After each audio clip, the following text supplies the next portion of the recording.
Welcome to EmpireCV.tv, you guys. Today we're going to talk about a few independent titles that I'm really excited about. A couple big titles coming out from DC and Marvel. And if I say again, I'm going to have to take a shot because I'm tired of that. So, Cold War, John Byrne. Everybody who loves him, this is another independent project that he gets to do with IDW. He's over at IDW and they're pretty much just letting him do what he wants. He does Star Trek, he does Angel, he's got his own books, he's got an X-Men there. This one is set during the Cold War. They don't give you an exact date, but it's, by my guess, the 50s, early 60s, and we're dealing with essentially a James Bond escaping from East Berlin, hooking up with his MI6 buddies. You've got your Qs, you've got your Ms. This is his story. It's a lot dirtier and grittier than a normal James Bond book because he's disillusioned. He's trying to find his way during the Cold War with everything going on. Great John Byrne art that you would expect. His storytelling is second to none, as you know. So Cold War comes out this Wednesday, 10/19. This one is going to be for all you sci-fi heads and gamers. Mass Effect 3 doesn't come out till March, but that doesn't mean we can't keep waiting for it. I just got Mass Effect #1, as a matter of fact.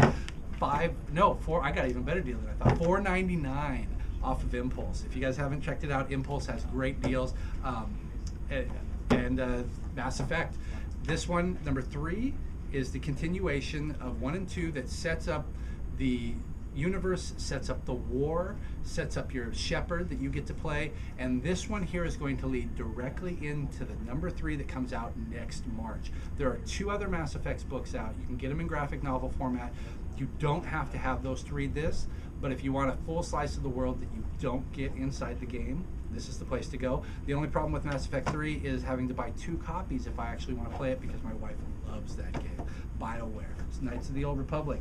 Coming out December 20th. You guys probably won't see me much then. Fear Itself, #7. 7 comes out tomorrow.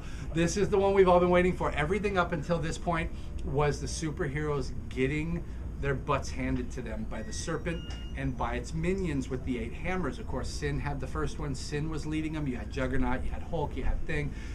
This is where it finally comes to a head. Iron Man has petitioned Asgard and petitioned Odin to allow him to make the weapons and the armor necessary to combat the Serpent and ultimately save Earth, because Odin is willing to sacrifice Midgard in order to save himself. Odin, always the great guy. So, this is the one where we first get to see the weapons. This is where we get to see the new Avengers jumping into battle with the armor, and Cap gets the best weapon of all. So, Bucky's dead, unfortunately. Cap's shield is shattered. This is where it all comes to a head. But what's really neat about this, too, is that at the end, you have a number of prologues, without ruining anything from Fear Itself, that lead into a few new books from Fear Itself. You get a lead into the new Hulk that's going to be by Silvestri. You get a lead into the Fearless, which comes out this week with Sin looking for all the hammers that are still out there. You get a lead in to Battle Scars, and then the one that's going to be really fun is the Defenders. You get Doctor Strange, Silver Surfer, the Hulk, Namor. That's a really good book. But spinning out of Fear Itself is the Fearless. Make sure you read Fear Itself first, because after that, this is where it picks up. The hammers are still out there. People are trying to track them down. You've got Valkyrie, War Machine, Cap, you've got Sin. These people all make an appearance in here, and it's ultimately a battle to get these hammers to keep them in the right hands or to keep them in the wrong hands, as the case may be. Now, this is the one everyone's been waiting for. This is the one that is technically 2 weeks late, but this is the slot they decided to slate it in. So if it's not in the 3rd week of every month, then we know they're late. Justice League #2. You guys read #1. It was Superman, it was Batman, and it was Green Lantern. Green Lantern and Batman had teamed up, and the banter between the 2 of them was great. They're meeting for the first time. The heroes are outlaws. The world doesn't quite understand what's going on. This takes place 5 years before all the current issues of the DC Universe. At the end of the last one, Superman shows up and ultimately smacks down both Batman and Green Lantern. This picks up immediately afterwards. We get the continuation of the fight. We get introduced to Flash. We get introduced to some more Demonites. The story really moves along fast, and the end of it leads us into 2 of the new JLA members. So Justice League #2, Jeff Johns, and Jim Lee. Not much more you could ask for with this one. So thank you very much, guys. There's a couple trades I just read that I never read before that you guys might like. Two Step, if you're a Warren Ellis fan and an Amanda Connor fan, 2 issues, 1 trade paperback. It is a book it's a lighthearted transmetropolitan. You got a cam girl who basically films her whole life and a mobster assassin. They team up and it just goes crazy from there. I reread Civil War. It's a beautiful artwork, great story. The only thing I don't like is that Cap acts like Ultimate Cap, but that's Millar. He doesn't know how to write anything else. So, Two Step, if you guys haven't read it, I just reread Fables. Absolutely loved it. I'm reading Marvel Projects, Marvel Projects, the Brubaker one. Thank you for the nod. I've been going through too many books.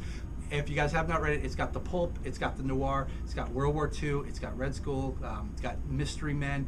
It's a really fun book. I'm only about halfway through, but I've been enjoying it so far. So there's a little rundown. Don't forget our pumpkin carving contest. Bring your pumpkins in on the 29th and the 30th. We're going to vote on the best one, give away prizes. I believe a $50 gift certificate is the #1 prize for back issues. And I'm just excited to see what you guys have to offer. Thank you very much for coming down, and we'll see you guys next week.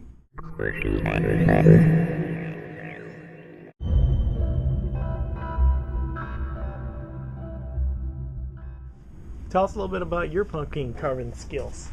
Man, I can't talk. Well, I've already pumped my pumpkins carving skills. I've already pumped my pumpkin carving skills, and they are second to none. I won't be entering the contest, but I will be bringing my pumpkin down just to show you all up.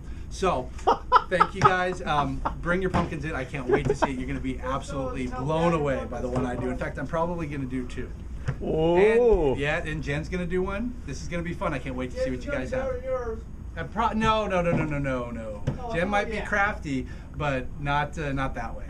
Technically, I think you're right. Yes, anything between 2 pieces of bread is a sandwich. It doesn't matter what it is. Are we ready?